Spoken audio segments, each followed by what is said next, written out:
8 देखिए क्या कर रहा है, एक पासे को 3 बार उछाला गया है। तो एक पासे को 3 बार उछालने पर कुल संभावित परिणाम कितने हो जाएंगे?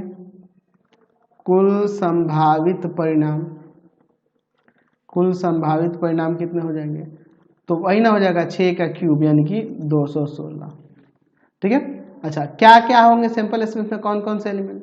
तो अगर आप लिखेंगे 1 1 1 1 1 2 1 1 3 1 1 4 1 1 5 1 1 6, फिर उसके बाद शुरू करोगे 2 1 1 2 1 2, ऐसे ही ये चलता जाएगा। कहाँ तक आएगा? ऐसे आगे बढ़ के आपका आ जाएगा 6 6 6 तक।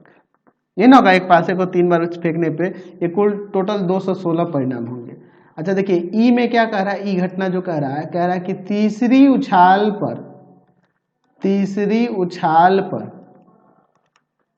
संख्या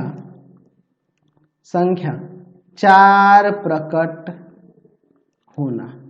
तीसरी उछाल पर संख्या 4 प्रकट होना। तो ई में कौन कौन से आ जाएंगे देख लो। ई में इसमें यह आ जाएगा 1 1 4 1 2 4 1 3 4, ये सब आ जाएगा ना। कहाँ तक? ये 1 1 6 4 तक। फिर यहां से शुरू होगा 2 1 4 2 2 4 2 3 4 2 6 4। फिर आगे इसी तरह से बढ़ेंगे, ये कहाँ तक चला जाएगा आपका?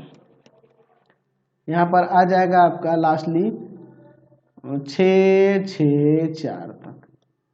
टोटल को लिखने की जरूरत नहीं है। आप देखिए एफ क्या कह रहा है, एफ कह रहा है कि पहली दो उछालों पर